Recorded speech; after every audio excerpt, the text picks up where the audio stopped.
لیکن جس شہر میں جہاں سواری پر سے جانا پڑتا تھا، جہاں میرے دوست احباب ہوتے اور مجھے لے کر جاتے، جب ہم وہاں شہر میں اترے تو انہوں نے کہا حضرت یہاں پر ایک بہت بڑے رئیس، بڑے مالدار جن کا بہت بڑا شو روم ہے، کروڑپتی آدمی ہے، انہوں نے کہا تھا کہ بھائی اگر حضرت اس دفعہ آئیں تو میری ملاقات ضرور کرانا، مجھے لے چلنا ان کے پاس، جہاں بھی قیام ہو میں چلوں گا۔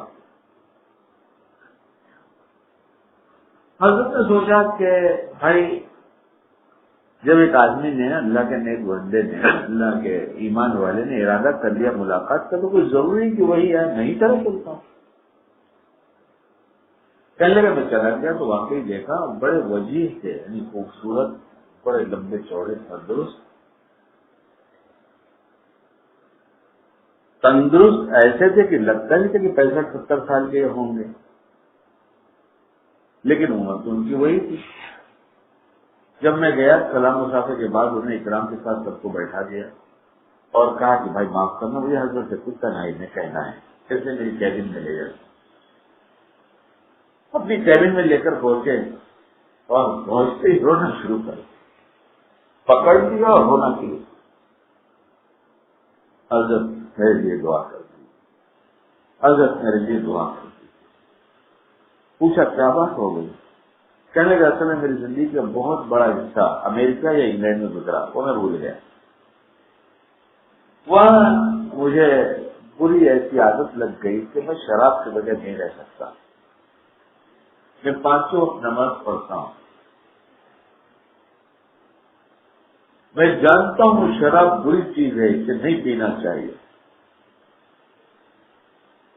طے کرتا ہوں نہیں پیوں گا، لیکن جب عشاء سے فارغ ہو جاتا ہوں اور پینے کا وقت آ جاتا ہے اتنی کشمکش ہوتی ہے، ایمان میں، نفس شیطان میں بری عادت اپنی طرف کھینچتی ہے، ایمان اپنی طرف کھینچتا ہے۔ ایمان کہتا ہے اللہ کے اشارے ہوتے مت پی، بری چیز ہے۔ نفس شیطان کہتا ہے پی لے، توبہ کر لینا۔ میں کہتا ہوں نہیں پیوں گا، لیکن وہ عادت ایسی بے چین کرتی ہے کہ پھر لرزتے ہاتھوں سے میں بوتل اٹھاتا ہوں، نکالتا ہوں، شام رکھتا ہوں اور پھر پیتا ہوں۔ کہنے لگا پھر رونے لگا، بوڑھا حضرت نہیں چھوٹتی، جو کر دیجیے چھوٹ۔ ایمان والے کا گناہ ایسا ہے، کیسا ہے؟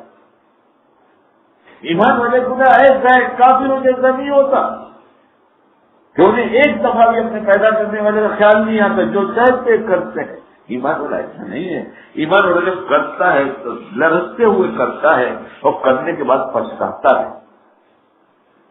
حضرت نے ان سے کہا کہ آپ ایسا کیجئے، آپ ابھی میرے سامنے توبہ کریں۔ انہوں نے بہت کیا مگر نپتی نہیں، ٹوٹ جاتی۔ تب کوئی بات نہیں، آپ میرے سامنے مجھے گواہ بنائیں اور کہیے کہ اللہ میں ان کو گواہ بناتا ہوں، میں اس وقت سچی توبہ کرتا ہوں، میں کبھی نہیں دوں گا۔ انہوں نے کہا پھر پی لوں گا، چھوڑیے بات کی بات، اللہ والے حکمت والے ہوتے ہیں، بات کی بات چھوڑ دیجیے، آپ کیا ہوگا، آپ تو اب بھی کہہ دیجیے، آپ اس وقت پشیماں ہیں نا، نہیں پینے آپ کا ارادہ ہے نا؟ ہاں پکا ارادہ ہے، کیا کہیے کہ اللہ میں ان کو گواہ بناتا ہوں اور میں سچی توبہ کرتا ہوں، میں کبھی نہیں پیوں گا، کہیے تو صحیح، اور کہیے میرے اللہ میری مدد کر دیجیے، آپ چھوڑا دیجیے۔ اس شخص نے ایسے ہی کیا، انہوں نے کہا بات کر کے میں تو نکل گیا، مجھے جس گاؤں میں جانا تھا وہاں چلا گیا۔ جب وہاں پہنچا مسجد کے شہر میں بات ہونے لگی، ان کو معلوم ہو گیا تھا، زمین والے آ گئے اور گاؤں والے آ گئے، محبت کرنے والے، احترام والے آ گئے، بہت سارے جمع ہو گئے۔ کرنے کے بات شروع ہوئی تو انہوں میں سے کسی نے کہا کہ حضرت یہ باتیں تو بعد میں ہو جائیں گی، بالکل قحط پڑ گیا ہے، پانی کا ایک قطرہ نہیں برس رہا۔ یہ ابھی کی بات ہے، باتیں ڈاکٹر بالکل ایسا حال ہوا، پہلے پانی کا ایک قطرہ نہیں برس رہا ہے، ایسا لگتا ہے لوگ جان دے دیں گے، مر جائیں گے، مویشی مر جائیں گے، کھیتیاں تو سوکھ چکی ہیں۔ اگر پہلے سارے خیر کے بنیاد آپ ایک بھلے کام کی ڈالنا چاہتے ہیں تو چل کے ہم وہاں توبہ کر لیں اور اللہ سے مانگ لیں، پھر بنیاد ڈال لیں تو کیا برا، مگر چل وہ سارے اٹھے اور جا کر انہوں نے میدان میں دعا شروع کیا انہوں نے مجھ سے کہا کہ لوگوں کو پتا نہیں میں نے جی میں کیا کہا. میں نے پہلے جی میں اللہ سے بات کی اور واسطہ دیا کہ اللہ اگر وہ مومن کا پچھتاوا سچا ہے تو اس کے ساتھ اس کے سب سے میں دعا قبول کروں. کس کے سب سے؟ شرابی کے نہیں، مومن کے. ایمان ہے اندر مجبور کرتا ہے مومن کے سب سے. کہہ رہے کہ دعا کر کے لوٹے تھے، اتنی بارش ہوئی کہ جنگل ہو گیا.